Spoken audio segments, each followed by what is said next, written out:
Hello guys, నేను మీ Upender. Welcome to my channel. మనం ఈరోజు స్వాగ్ మూవీ గురించి అయితే మాట్లాడుకుందాం. స్వాగ్ మూవీ అసలు స్టోరీ ఏంటి, రైటర్ ఎవరు, మన స్టోరీ హీరో ఎవరు, ఇవన్నీ మాట్లాడేసుకుందాం. స్టోరీలోకి వెళ్ళే ముందు ప్లీజ్ సబ్స్క్రైబ్ అయితే చేసుకోండి. సబ్స్క్రిప్షన్ మాత్రం కంపల్సరీ, ఎందుకంటే నాకు మీ ఇలాంటి వీడియోస్ నేను ఫర్దర్గా ఎక్కువ వీడియోస్ చేయాలంటే సబ్స్క్రిప్షన్ మాత్రం ప్లీజ్ గంట మాత్రం గట్టిగా కొట్టేసింది.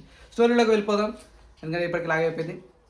శ్రీ విష్ణు గారిది అసలు ఫస్ట్ నుంచి లాస్ట్ వరకు అసలు వన్ మెన్ షో అని చెప్పాలి. వన్ మెన్ షో అంటే వన్ మెన్ షో. అసలు దేవర సినిమా కాక ఎలా అయితే ఎన్టీఆర్ గారు తన భుజాల మీద ఎలాగైతే మోసారో కథని మొత్తము, సేమ్ ఈ సినిమాలో కూడా శ్రీ విష్ణు గారిది 100% ఆయన న్యాయం చేశారు. ఆయన క్యారెక్టర్ ఒక్క క్యారెక్టర్ కాదు భయ్య, 5 క్యారెక్టర్లు.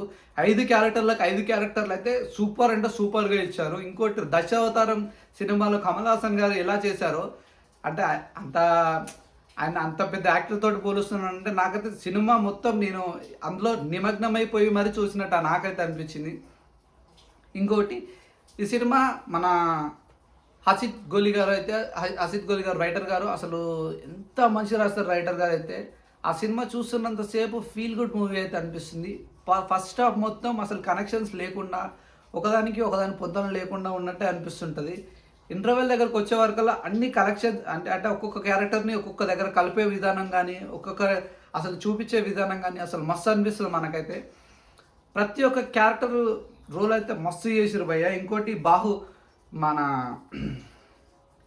బాహుమతి గారి క్యారెక్టర్ సౌండింగ్ కానీ, బాహుమతి గారి క్యారెక్టర్ కానీ స్వాగ్ అంటే స్వాగ్ అసలు. ఎందుకంటున్నా అంటే ఆయన చేసే సౌండింగ్ అసలు మస్తు ఉంటుంది. ఒకసారి అంటే ఆ విధానం అయితే మస్తు అనిపిస్తుంది ప్రతి ఒక్కరికి. ఇంకోటి మన సింగ గారి క్యారెక్టర్ కూడా అసలు ఆ సినిమా మొత్తంలో హైలైట్ క్యారెక్టర్ అసలు. అది ఆయన చుట్టే తిరుగుతూ ఉంటుంది. ఇంకోటి మన రీతు వర్మ గారు కానీ, రవిబాబు గారు కానీ, గోపిరాజ గారు కానీ, అసలు వీరందరి క్యారెక్టర్లు అయితే మస్తు ఇచ్చారు సినిమాలో. అంటే ఇంతమంది ఉన్నా కూడా సినిమా మొత్తం శ్రీ విష్ణు గారు చుట్టే తిరుగుతున్నట్టు అనిపిస్తుంటుంది. ఇంకోటి భయ్య, సాంగ్స్ గురించి మాట్లాడుకుంటే మన వివేక్ సాగర్ గారి అసలు ఒక్కొక్క సాంగ్ అయితే మస్తు ఉంది. నాకైతే 80sది ఒకటి నీలో నాలో అని ఒక సాంగ్ ఉంటుంది. అయితే ఫీల్ గుడ్ సాంగ్ అనిపించింది నాకైతే అది.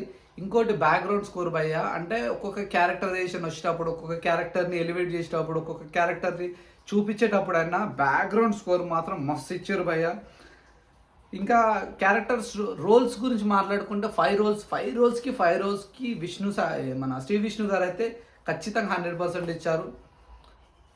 ఇంకా ఈ సినిమా గురించి చాలా అంటే చాలా మాట్లాడుకునేటివి ఉన్నాయి. సినిమా అయితే కామెడీ మూవీ అయితే కాదు భయ్య, ఒక కంప్లీట్ ఎమోషనల్ ఉంటుంది, డ్రామా ఉంటుంది, ఇంకోటి మన అక్కడక్కడ కామెడీ కూడా ఉంటుంది.